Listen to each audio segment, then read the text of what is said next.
Bueno, ¿cómo están, chicas y chicos? Bueno, esta es la segunda parte de la filosofía medieval.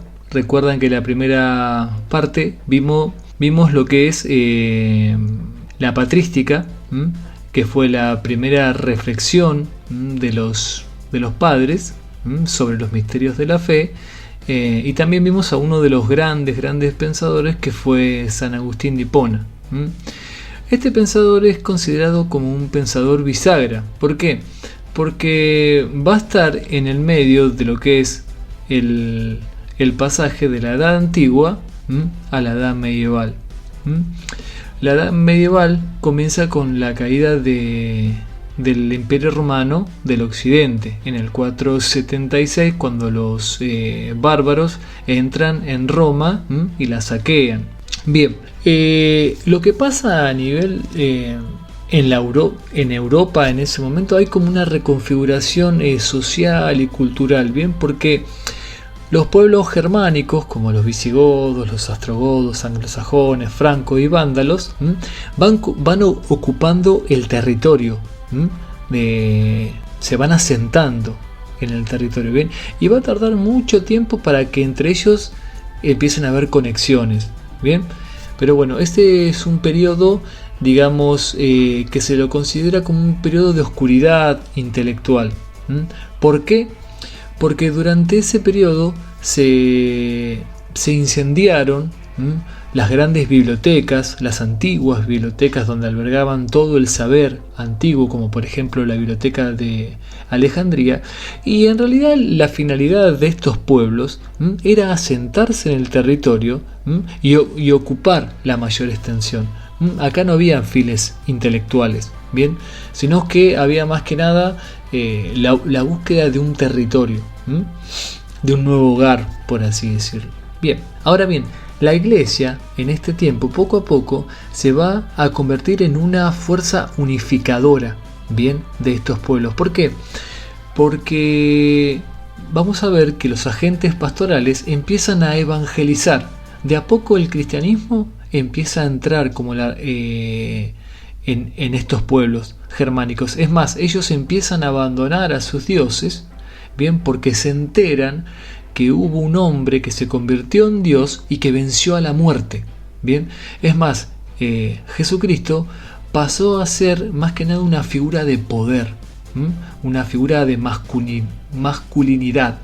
¿Se entiende? Un hombre que se convirtió en Dios y que había vencido a la muerte. Eso es lo que más se va a fijar en la idea de estos pueblos. Bien, y sobre todo porque hubo como un vacío religioso en sus antiguas deidades. Bien, bueno, por eso poco a poco vamos a ver que el cristianismo va ocupando, digamos, va evangelizando y convirtiéndose en una fuerza unificadora, como lo dije en un principio. Bien, ¿cuál es la tarea de los intelectuales en este tiempo? Más que nada va a ser de recopilación. Los intelectuales se van a dar a la tarea de empezar a buscar las obras antiguas, bien, porque no todo había sido destruido, bien, y una de las tareas principales de los monasterios en ese tiempo va a ser la de copiar las obras en libros. Ustedes saben que en ese tiempo la tecnología del libro era muy cara y se tardaba mucho tiempo en escribir un libro, en armarlo, y era muy costoso, bien, esta tecnología.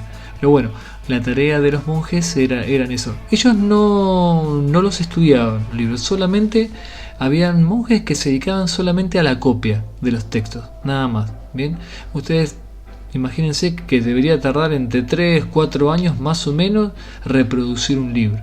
Así que llevaba mucho tiempo y era muy costoso. Bien, pero bueno, de a poco, como siempre pasa en la historia, la intelectualidad empezó a ver la luz.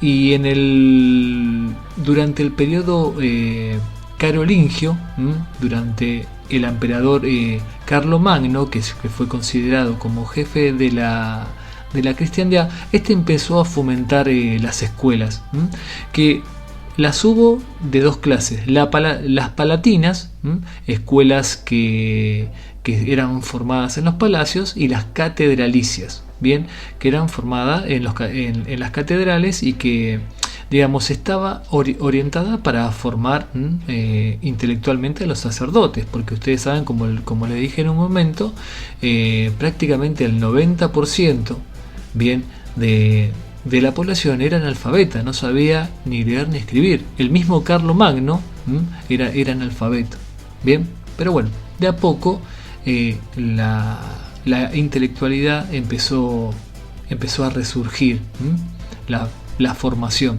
Ahora bien, ustedes fíjense que los intelectuales medievales, los intelectuales medievales no conocían a Aristóteles. Aristóteles se empieza a conocer en Europa gracias a los árabes, sobre todo al proyecto intelectual que tenían los califas abasíes. Ellos lo que hacían era adquirir los textos griegos, traducirlos de manera perfecta al árabe, y ellos en sus califatos, estos califas, iban creando casas del saber e iban invitando a la gente para que se acercara y los leyera a estos autores, porque ellos decían que a través de la cultura, a través de la intelectualidad, digamos, ellos así evitaban que hubieran roces y guerras, por ejemplo, en las diferentes etnias, en los diferentes tipos de credos que habían en sus califatos, porque había gente de diferentes razas, de diferentes etnias, de diferentes creencias, y ellos decían que a través de la intelectualidad, a través de cultivar la razón, estas diferencias iban desapareciendo. Bien, por eso los árabes fueron los grandes comentadores de Aristóteles, sobre todo Averroes. Averroes fue el gran comentador de Aristóteles. Bien, bueno, ¿cómo se lo conoce?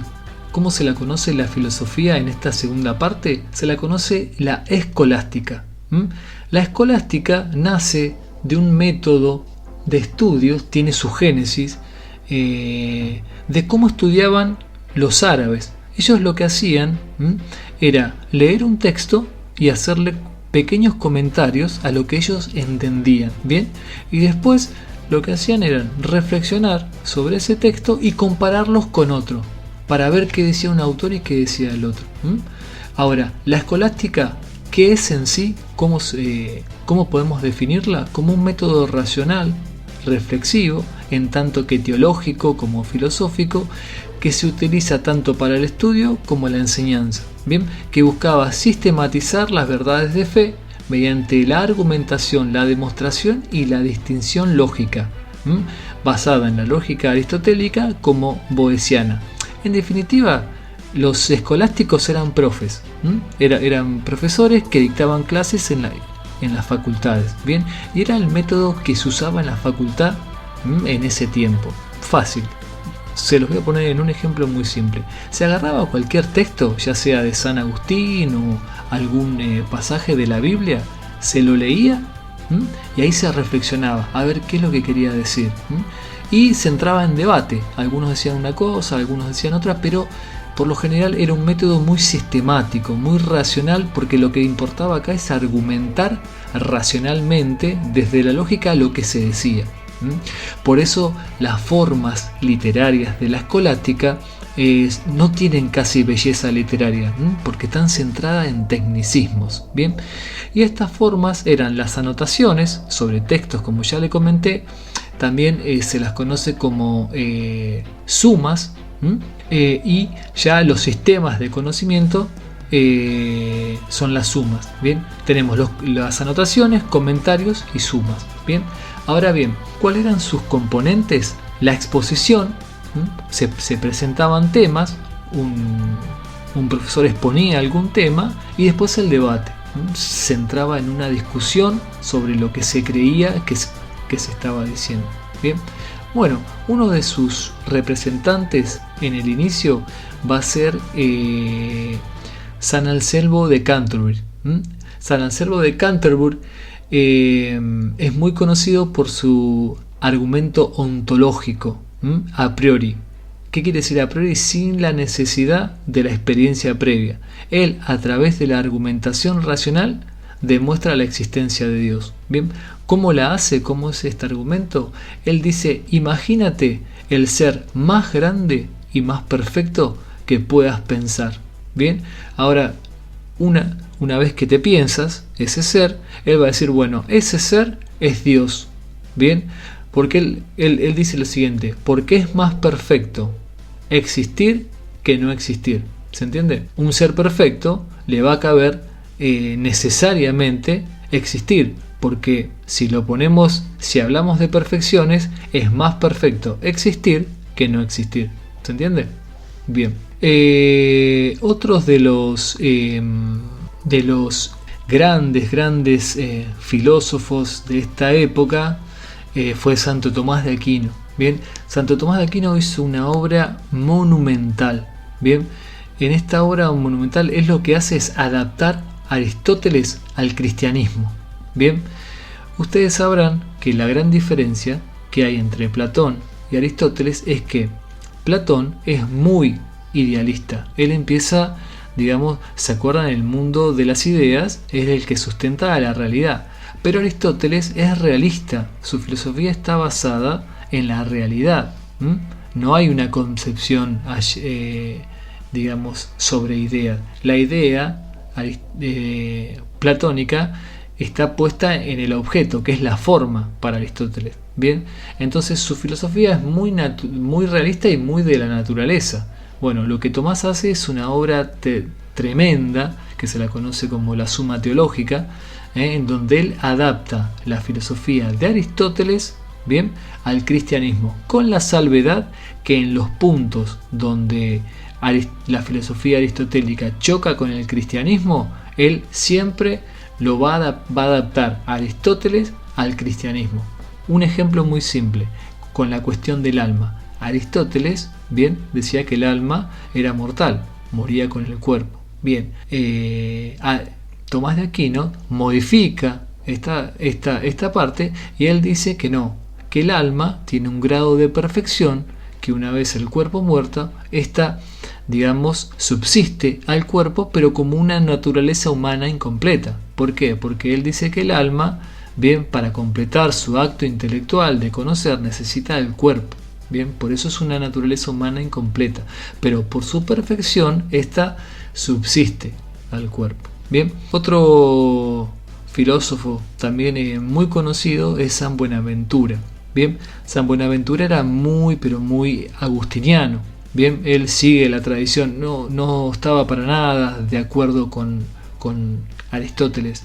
Bien, él decía que el ser humano es imagen de Dios, bien, porque por su racionalidad. Bien, vieron que en el Evangelio de San Juan Dios nos crea a su imagen y semejanza. Bien, él va a decir que todo lo creado, toda la creación, salvo el ser humano, son vestigios de las ideas de Dios. Pero en realidad, él dice que la única imagen verdadera es el ser humano. Bien, ¿por qué? Porque, ¿se acuerdan las ideas aristotélicas?